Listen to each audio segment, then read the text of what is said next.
are live at Border Patrol headquarters here in Yuma at the sector, and speaking today will be Special Agent in Charge Scott Brown, Yuma Sector Chief Patrol Agent Anthony Provoznik, Yuma County Sheriff Leon Wilmot, and Operations Officer Justin Callinger. We're going to be talking about the newly discovered cross-border tunnel that was discovered in San Luis, Arizona.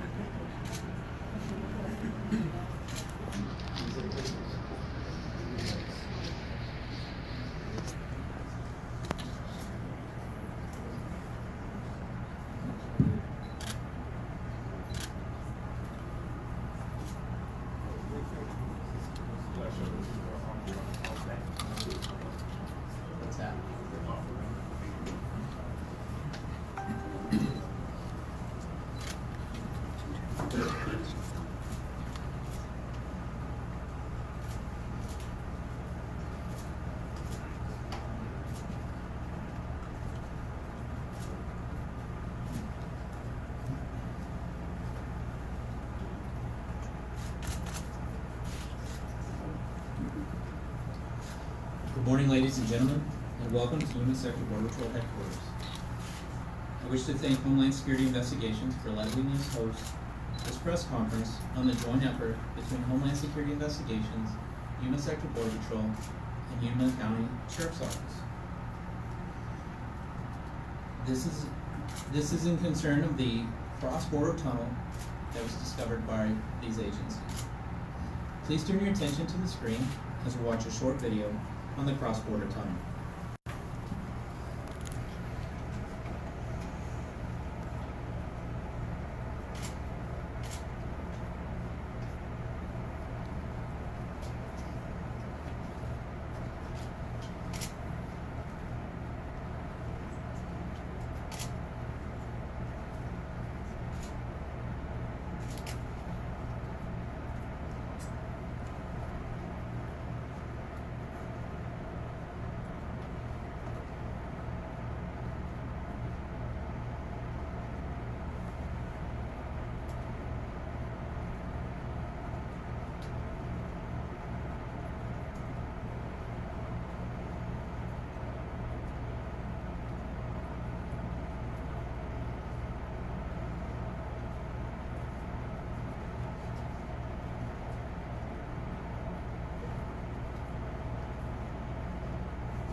I would first like to introduce HSI Special Agent in Charge, Scott Brown. Good morning. I'm here to tell the story of a collaborative law enforcement success made possible by all the agencies represented in the room today. On Monday, August 13th, San Luis Police Department conducted a car stop for vehicle and traffic violations of a pickup truck towing a trailer that was driven by Yvonne Lopez, a resident of Yuma. After the stop, K9 was called and alerted to two toolboxes located on the trailer. Within the toolboxes was approximately 168 kilograms of hard narcotics. To break that down, I'll give you approximate rounded off numbers. That was over 118 kilograms of methamphetamine, over 6 kilograms of cocaine, over 3 kilograms of fentanyl, over 13 kilograms of white heroin, and over 6 kilograms of brown heroin. I would particularly note that just the 3 kilograms of fentanyl translates to over 3 million dosage units. As a nation in the midst of an opioid crisis, obviously this is a very significant seizure. The toolboxes in which the narcotics were discovered had previously been observed being removed from the abandoned KFC, Kentucky Fried Chicken, located at 552 San Luis Plaza Drive in San Luis by Mr. Lopez and placed on the trailer. HSI agents were notified. They obtained a search warrant for the abandoned restaurant, which was owned by Mr. Lopez, as well as for his residence. On Tuesday, August 14th, that search warrant was executed with participation from every agency in this room. Within the restaurant was located a cross-border tunnel I'll provide you some specifics about the tunnel.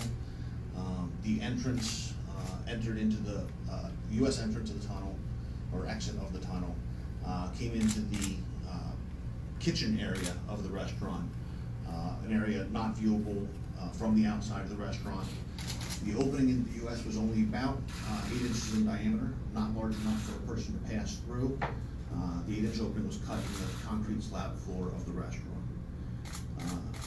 The tunnel descends about 22 feet and continues about 590 feet to its endpoint in Mexico. Through the efforts of the ICE attaché, the Border Patrol International Liaison Unit, and the sharing of information with the government of Mexico, the following day, a search warrant was served in Mexico by Mexican authorities on the tunnel entry point. The tunnel entry point was within a residential compound, accessed by a trapdoor located under a bed. The tunnel was 590 feet long, approximately 5 feet tall, 3 feet wide. At the U.S. Entry point, there was no mechanism to physically come up to the small opening on the U.S. side. The narcotics, we believe, were raised up by a rope, then loaded into the toolbox and taken out of the abandoned restaurant. Again, this is a collaborative success. It is very much an ongoing investigation, so I'm going to be limited to the details that I share beyond what I've already shared.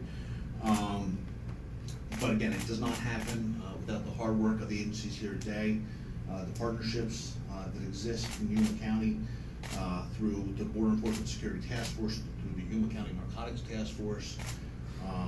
Again, the partnerships is what led to this success, led to us keeping approximately $1.2 million of hard narcotics off the streets, and undoubtedly, with the presence of fentanyl, saving lives. I'll turn it over to Chief Provoznik.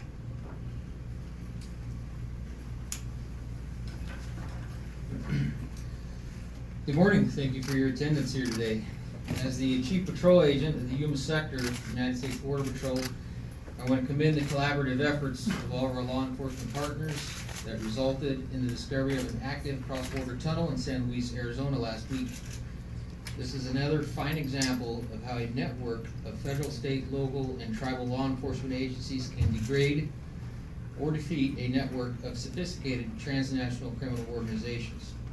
I want to thank Special Agent in Charge, Homeland Security Investigations, Phoenix, Scott Brown, and Yuma County Sheriff Leon Wilmot, along with all the men and women of their organizations who work alongside Border Patrol agents every day to protect America. Their continued commitment to the national security mission exemplifies the whole-of-government approach to securing the homeland. In addition to our local partners and the fine men and women of the Yuma Sector Border Patrol, members of San Diego Sector Border Patrol tunnel team assisted with the tunnel clearing and mapping execution phase of this operation. I would also like to thank the Secretaria de la Defensa Nacional, Sedena, and the Procuraduría General de la República, PGR, for the continued coordination and support in Mexico. This discovery represents the 5th illicit tunnel found in the Yuma Sector area since 2007, and the 203rd tunnel found nationwide over the past several decades. Tunnels represent an elusive and dangerous threat to our country and are used by criminal organizations seeking to thwart border security measures. They can be used to smuggle people, narcotics, and pose a potential risk of being exploited by terrorist organizations wishing to do harm to our people and way of life. Painstaking hours of investigations and the use of various forms of technology have helped combat this technique. However, the work continues.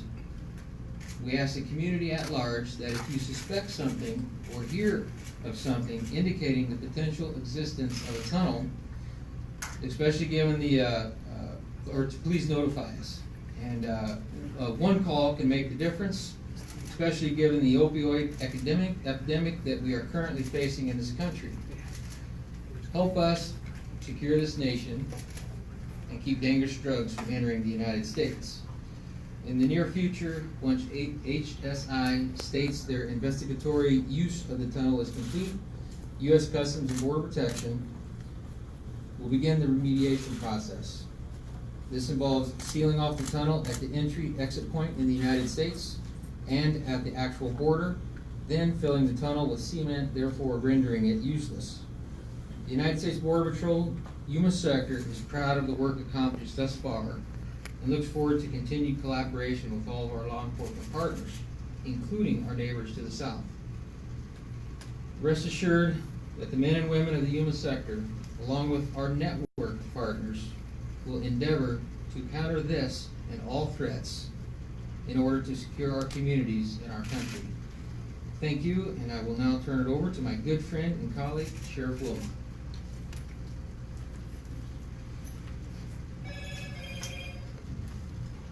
Well, good morning.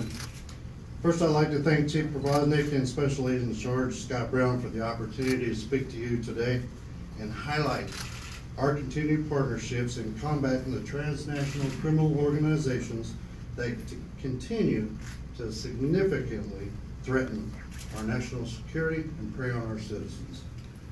As the Vice Chairman of the Southwestern Border Sheriffs Coalition, which represents the 31 border sheriffs from San Diego, California to Brownsville, Texas, we all understand that local solutions and problems are no longer yesterday's ideas, but today's reality. Community policing begins and succeeds at the local level through constant engagement with the citizens of our respective communities. Border sheriffs have the true life experience of living and working in their respective counties, and border security has been a continuous educational lesson for us all. So when the chief mentions that if you see something or hear something, say something, that's where the community comes into play with our partnerships to be able to solve situations such as this. We have witnessed the escalation of violence by these careless assailants on our citizens and law enforcement officers these past few years. However, we have also seen the successes that can be accomplished through a coordinated, tiered law enforcement approach and response with local, state, tribal, and federal agencies working in conjunction with our respective prosecutorial agencies as well. These partnerships are being currently witnessed firsthand of what we've been able to build here in Yuma County. And that's with the discovery of this tunnel in San Luis and the apprehension of a suspect who, as you heard earlier, had nothing but hard narcotics. And with that amount of fentanyl, that's that many lives that were just saved through this investigation. This discovery has no doubt dealt a heavy blow to that transnational criminal organization that built this tunnel. And that organization has obviously gone to extreme measures to circumvent what we've been able to build here in Yuma County for border security for our citizens. The key to our vital success in Yuma County is a result of many years of continued collaboration. I know everybody here standing here today will tell you that we've built quite a collaboration, a cooperation for all of our entities here, and that's all for the safety of our citizens that we serve. That continued collaboration and communication and intel sharing amongst our law enforcement and federal agencies, we are the best ones to understand the geographic challenges for our community. And sheriffs all along the border have been articulate in the fact that all these partnerships that you see have to be tailored to our geographic areas to be able to best respond to what that threat is in our communities. This concept has been expanded to both sides of our international boundary by opening those lines of communication and collaboration with our Mexican law enforcement counterparts.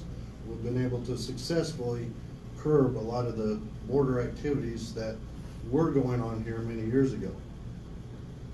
I would just say that the Yuma County Sheriff's Office and our local law enforcement are proud to partner with our collaborative team, and we look forward to the continued efforts to protect and serve our community through our unified partnerships. So thank you.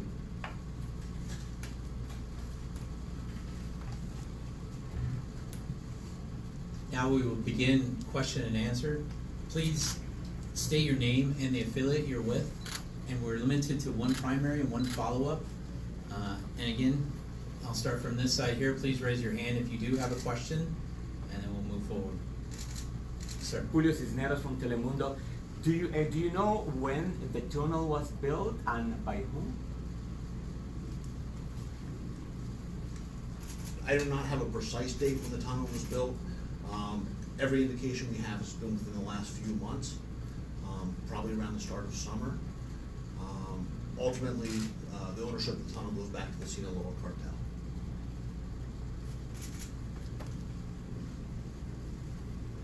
Hi, good morning again. Kathy Navarro with Tribuna de San Luis in San Luis, Mexico.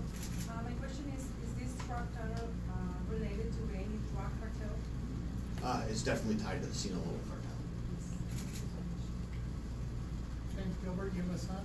How much would a tunnel like this cost to build? Tough to put an estimate on that. It's a very significant investment. Destroying the tunnel, which is what we're in the process of doing, will put a financial hit on the cartel. I would say, again, it's hand dug. It's shored, as you can see in the pictures, by 2x4s and plywood.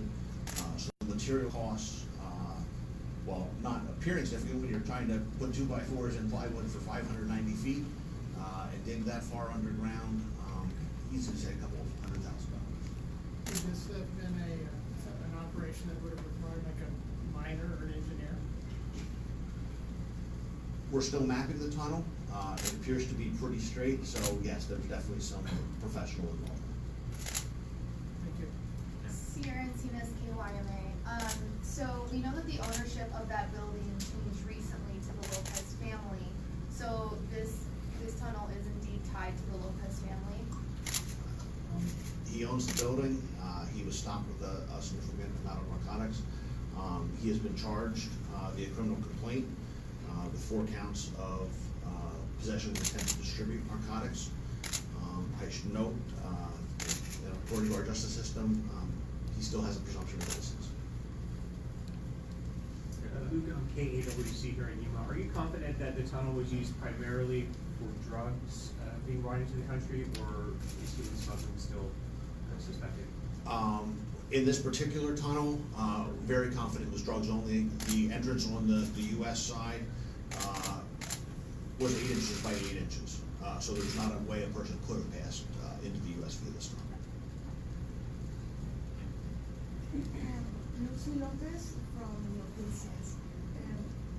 The tunnel is near from the area and border patrol was patrolling always. How they don't see intact? Again, tunnel detection is very difficult. The Border Patrol does a fantastic job of securing our border. They do a fantastic job of deploying technology to counter tunnels and to help detect when they're being dug.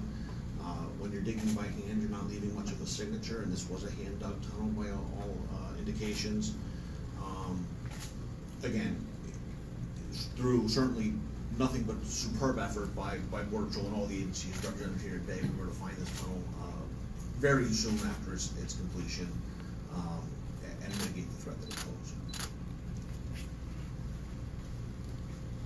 Abraham Redano with Univision. Were any arrests made on the Mexican side? Not as of this time. Melissa Aguilar, Telemundo. Do we know the current condition of the tunnel? Like, is anybody ever going to be able to go inside of it? So the San Diego tunnel team, who are expert at what they do and trained to do just that, to go into tunnels, did make entry into the tunnel. The tunnel is not structurally safe. They did not go the length of the tunnel. They ended up pulling out, you can see it even in some of the pictures I think that have been provided, some of the shoring is starting to bow. Obviously the soil here in Yuma County is fairly sandy and soft.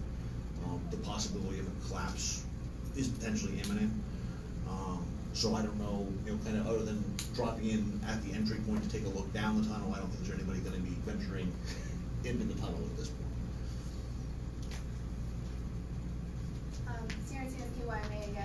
So we know that there was, as of now, no human smuggling, but was there like arms smuggling, like guns and weapons? We have no indication of any arms.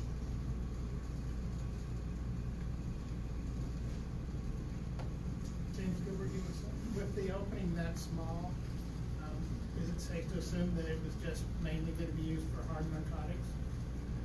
That is our presumption. And I would point out, that is a uniqueness to this tunnel. Generally, when we've discovered cross-border tunnels, the primary commodity has been marijuana. Obviously, all the narcotics that were seized, and it's a very significant quantity, were hard narcotics.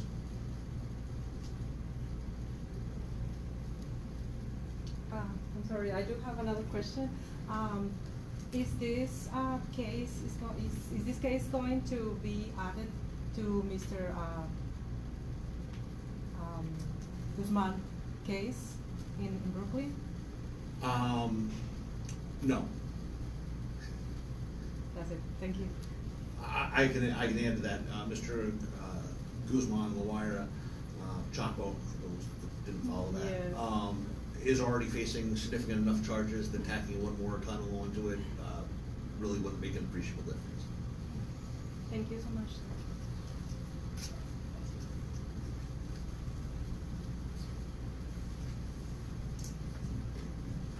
All right, that'll conclude the press conference for today. If you have any other questions, please ask after we're finished here.